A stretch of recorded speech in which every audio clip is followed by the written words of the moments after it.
Olá, senhores. Hoje falaremos um pouco sobre a contestação, a forma de sua elaboração e a argumentação que deve ser utilizada numa contestação. Primeira coisa, estabelecemos que a contestação, na verdade, é um instrumento pelo qual o réu responde, expondo as razões e provas que pretende produzir, os argumentos da parte autora da ação. Então, o réu está respondendo os argumentos da parte autora da ação. É, portanto, uma das formas de defesa da parte acusada dentro de um processo judicial. As regras da contestação se encontram previstas nos artigos 335 a 342 do Código de Processo Civil. É a principal forma de defesa do réu durante o procedimento ordinário. Então, numa ação indenizatória, a contestação para aquele que é réu é a sua principal forma de defesa. E também é o momento em que ele não apenas ataca os argumentos da parte autora, como pode, inclusive, propor uma ação em face dela através daquilo que se denomina reconvenção, mas que nós veremos oportunamente e não neste momento, porque no presente momento fica centrado ou focada a elaboração da contestação. E é interessante a gente conhecer um pouco as técnicas de argumentação jurídica que podem auxiliar. Assim, temos que a contestação é uma das formas de resposta do réu no ordenamento jurídico brasileiro, é a forma de realização de defesa e hoje ela se encontra concentrada. Tudo aquilo que é matéria de defesa o senhor já tem que apresentar. Ela não pode até deixar para explicitar melhor no futuro, mas já tem que apresentar na contestação. Tanto os elementos de direito material como a questão formal. O artigo 336 deixa bem claro, do Código de Processo Civil, incumbe ao réu alegar na contestação toda a matéria de defesa, expondo as razões de fato e de direito com que impugna o pedido do autor e especificando as provas que pretende produzir. É necessária a impugnação, portanto, não só das principais alegações, mas de todas, né, gente? Então, é um meio de defesa para você apresentar e impugnar todos os pontos do pedido do autor. Como é que a gente faz uma boa contestação? Com a inicial do lado, né? Ou na frente, na sua tela, examinando para ir item por item, batendo ponto por ponto. O senhor não pode deixar passar nenhuma das alegações apresentadas na inicial.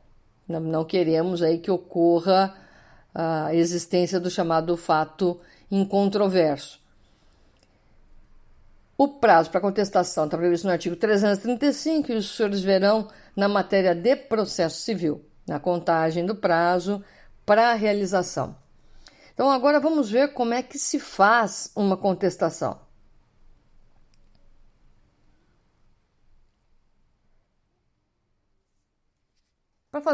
Para pegarmos algumas dicas, é interessante que a gente entenda que todas as alegações de defesa deverão ser apresentadas nessa peça processual, bem como ela serve para rebater todas as argumentações da parte autora. Então, ela tem uma dúplice função: fazer a defesa e dizer que não é assim, e criticar a parte autora e os seus pedidos. Aquilo que não for rebatido, senhores, implica em renúncia ao direito de contestar e, portanto, acarretará a revelia conforme o artigo 344 do Código de Processo Civil. Então, temos que tomar cuidado com isso para que não incida em revelia. A gente chama de fato incontroverso. Aquilo que você não rebateu não pode mais ser objeto de argumentação futura, prova, porque você renunciou a esse direito. Então, você ali incidiu a chamada revelia. A argumentação jurídica da contestação, ela divide-se em duas fases: as preliminares e o mérito. O que são preliminares da contestação? Isso daí trata de alegações de ordem formal que podem tanto extinguir o processo quanto dilatá-lo no tempo. Então, nós temos duas modalidades de preliminares: as chamadas preliminares peremptórias, que levam à extinção do processo e devem ser abordadas por primeiro na contestação. Então, você tem que abordar, abriu a contestação, já abre com as preliminares. Entre as peremptórias e as dilatórias, as peremptórias vêm em primeiro lugar exatamente porque elas põem termo ao processo. Se aceitas pelo juiz, elas resultarão na extinção do processo sem julgamento do mérito.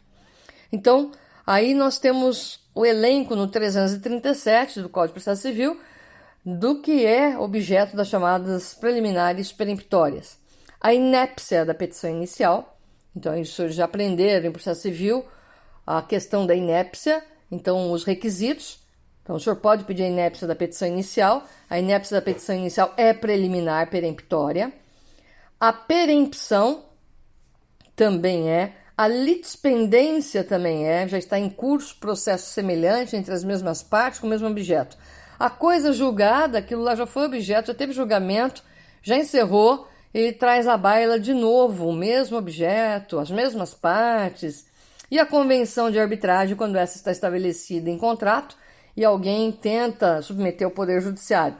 Essa é uma preliminar peremptória, que o juiz pode entender ali que efetivamente, como tem convenção de arbitragem, que se remeta, o certo seria cláusula compromissória que se submeta ao juízo, tá?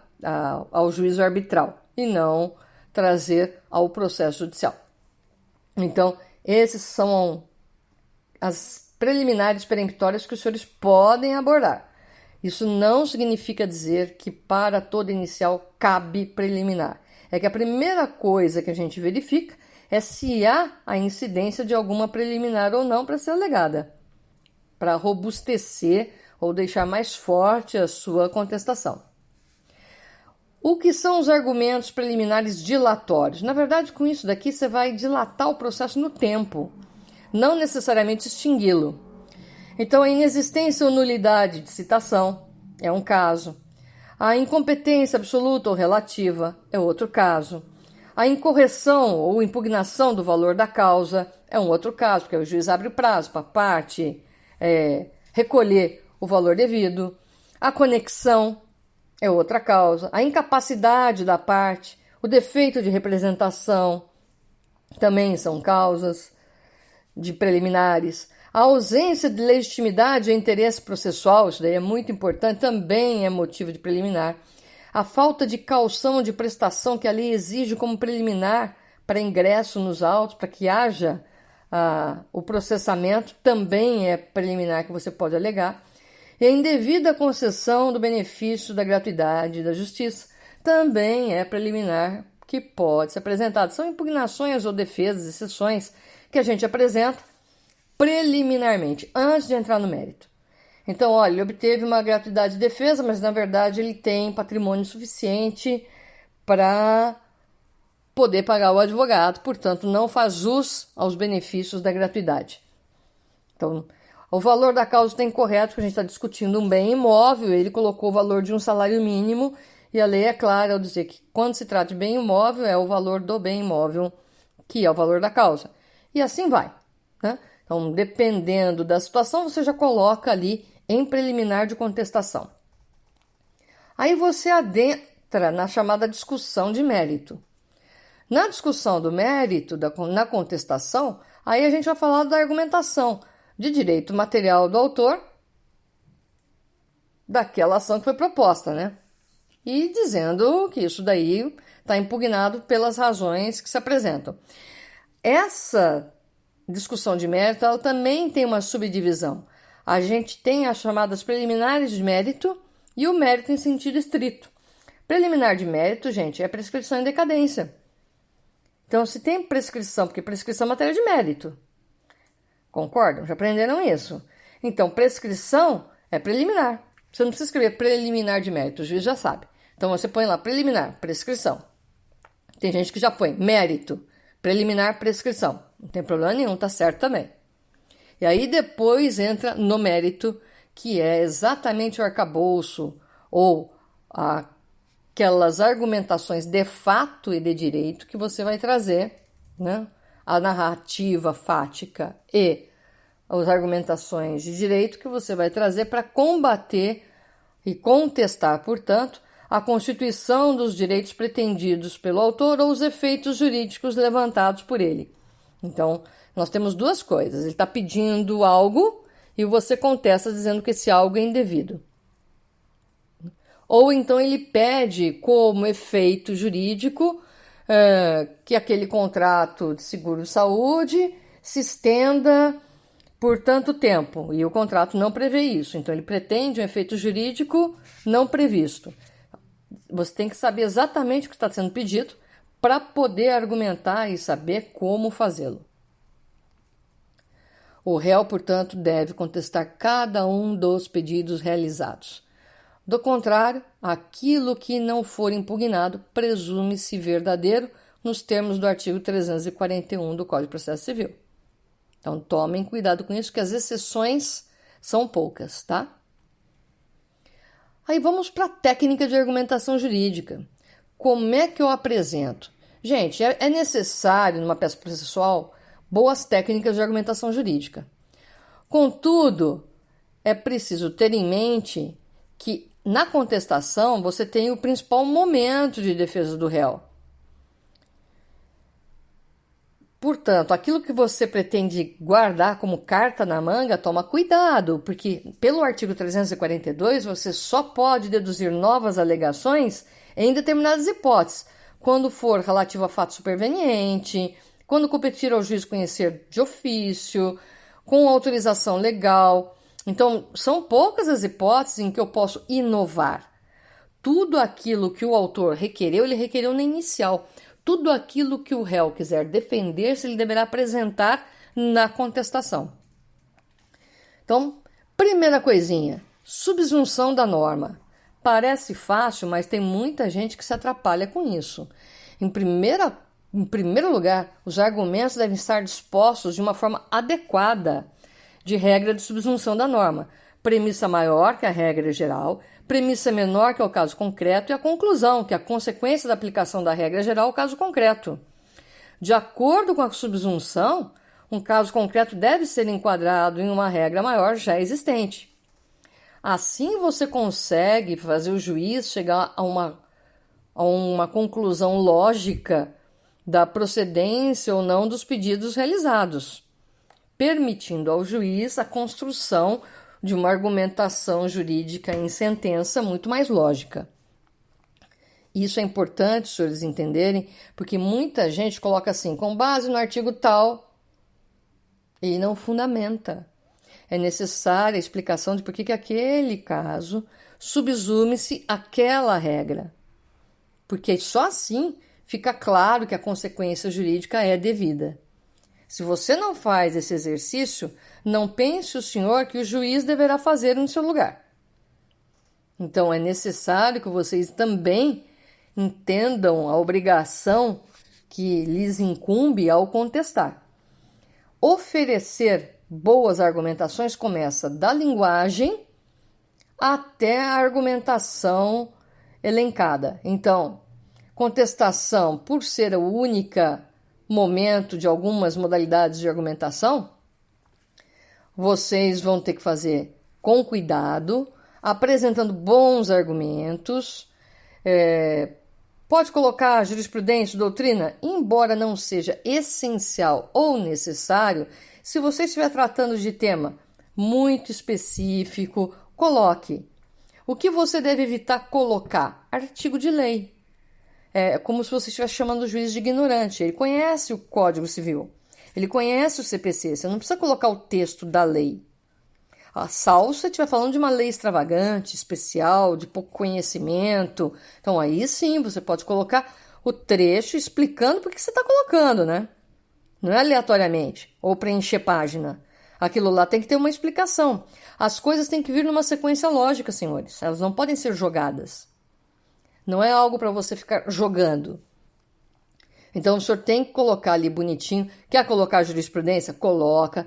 Verifica a pertinência da jurisprudência, o cabimento dela. Não recorte frase de jurisprudência para encaixar, porque aí a primeira coisa que a outra parte vai checar é a origem da fonte, a jurisprudência e muitas vezes você pensou uma frase, sendo que a conclusão da jurisprudência ou daquele acórdão era o contrário daquilo que você pretende defender.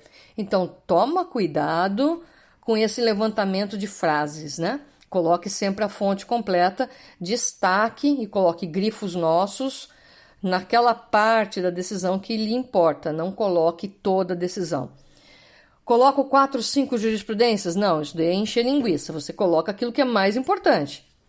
Nada de ficar tornando volumosa a contestação. Contestação volumosa não significa que o argumento é forte. Isso não implica, não é uma consequência lógica, senhores. Só implica que o senhor encheu de jurisprudência. Então, isso não quer dizer melhores argumentos. O que o senhor tem que ter é uma linguagem persuasiva para evidenciar a solidez da sua argumentação. Apresente também uma linguagem persuasiva. Então, apresentando a jurisprudência ou doutrina, evitem os manuais, mas apresentando jurisprudência e doutrina, você facilita dizendo, olha, isso daí já ajuda a persuadir, mas você tem que trazer uma linguagem persuasiva. Muitas vezes a pessoa só joga a jurisprudência e muda de assunto. Tá, e a conclusão? Ficou para o juiz? Conclua as coisas. Se você colocou uma jurisprudência, conclua depois. Se você colocou uma doutrina, diga qual é a pertinência. Você não pode deixar material solto. Então, a sua linguagem ela deve ser persuasiva. O juiz ele tem que ser convencido que a interpretação do réu é a mais adequada para o caso concreto. E quem vai fazer isso é você no texto da contestação. Portanto, muito cuidado com isso. Utilize uma linguagem persuasiva. Não é para mentir. Não seja agressivo. Não há por que ser agressivo na linguagem utilizada na contestação. Perder paciência em contestação é uma coisa absurda, né? Eu sei que às vezes a gente perde ao ler a inicial, você perde a paciência com aquilo que foi alegado, tá, mas é por isso que a gente dá um tempo, escreve, dá um tempo, volta, refaz, burila, né? Dá uma burilada, limpa o texto para ele ficar um pouco mais claro, né? Dá para alguém ler para verificar se não faltou algo, se tá bom assim, se exagerou na linguagem. Isso é importante, senhores. Não pode usar linguagem laica, não pode usar terminologia do dia a dia, não cabe. Nós temos uma linguagem jurídica, utilize os termos técnicos. A gente tem uma linguagem para isso. Destaque sempre os pontos controversos. Às vezes a petição inicial é muito confusa, estabelece 4, 5 pontos, e para você o importante é garantir rebata os demais, mas garanta aquele porque você acha que convencendo o juiz daquele você ganha. Perfeito, então destaque quais são os pontos controversos e por que o autor não tem razão.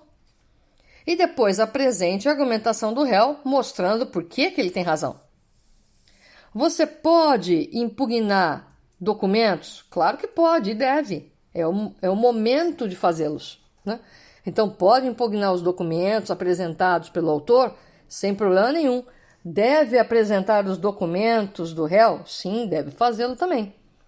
Por quê? Porque aí você dá lastro para a narrativa que você fez do réu, da situação fática exposta pelo réu.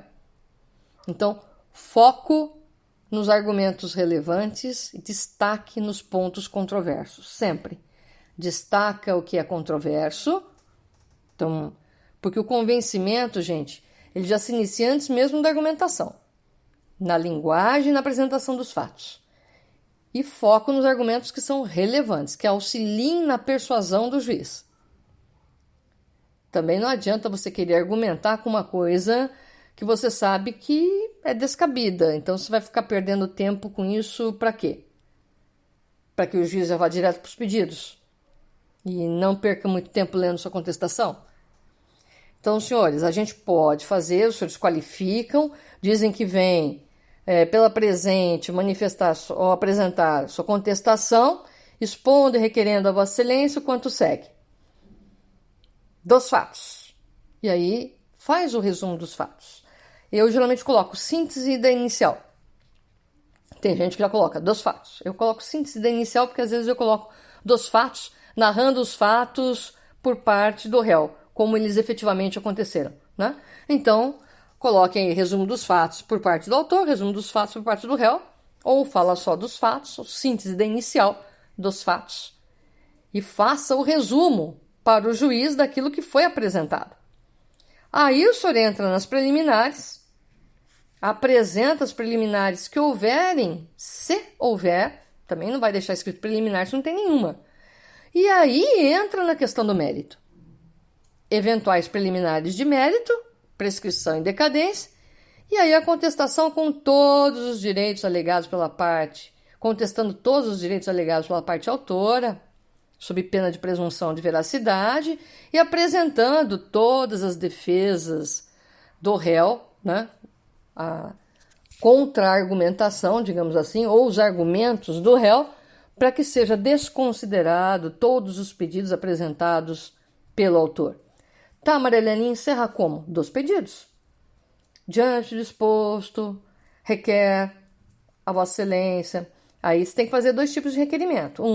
Caso tenha havido preliminar, apreciação das preliminares arguidas para declarar, aí, sei lá, a declaração qual é, de prescrição, de prescrito o direito, né, o prazo, o decaído do direito, com extinção do processo sem resolução de mérito nos moldes do artigo 485, inciso 6 do Código de Processo Civil, ou não sendo acolhidas preliminares, ou então não tendo preliminares, né, senhores? Requer apreciação do mérito para declarar improcedente todos os pedidos formulados na inicial, bem com a consequente extinção do processo, com resolução do mérito, nos moldes do artigo 487, inciso 1. Nunca esqueçam de requerer, provar todo o alegado por todos os meios de prova em direito admitidos, mas já façam pedido de prova, tá? Se vai querer depoimento pessoal, se quer inquirição de testemunha, se terá produção de prova, se haverá perícia. E informe, por último, se possui interesse ou não na audiência de conciliação/mediação. Termos em que, pé deferimento, local e data, nome do advogado, né? Então, tudo certinho. Espero ter esclarecido um pouco mais com relação a essa forma e aos argumentos que os senhores devem apresentar, a maneira como deve ser apresentada a contestação. Procurem redigi-la, depois busquem... Na verdade, a gente faz o quê? A gente lê a inicial. Lê a lei para verificar o que da inicial está compatível ou não com o pedido. Vai atrás de jurisprudência. Verifica o que tem de decisão sobre o assunto. E aí a gente monta, verificamos também todas as preliminares, se cabe alguma delas. A gente geralmente começa pela de prescrição e decadência, mas aqui você também tem a questão de impugnação de valor da causa, tem tudo. Vai verificando cada uma delas, o cabimento das preliminares, tanto peremptórias como dilatórias, e depois construa a argumentação. Na construção da argumentação, você pode utilizar trecho da jurisprudência, deve mencionar, assim, o texto da lei sem reproduzi-la. Então, menciona com base no artigo 317 do Código Civil, mas não precisa colocar o texto do artigo 317. Salvo se você for fazer algum comentário expresso sobre isso. De outra forma, desnecessário, tá? Não há necessidade da petição inicial, ela não tem a necessidade de ser extensa ou curta. Ela deve ser adequada, senhores. É complexo o pedido? Ela será mais complexa na sua elaboração. O pedido é mais simples? Não tem porque você fazer uma contestação em 20 páginas de um pedido simples. É essa adequação que eu falo para vocês que é necessário. E é por isso que os senhores estão treinando. Então, ficam aqui as balizas para a realização de uma boa contestação. A atividade já foi passada. Espero ter sanado algumas dúvidas dos senhores. Qualquer problema, estamos à disposição para esclarecimentos. Fiquem bem, senhores. Cuidem-se. Até o nosso próximo encontro, quando falaremos de reconvenção. Abraços virtuais a todos.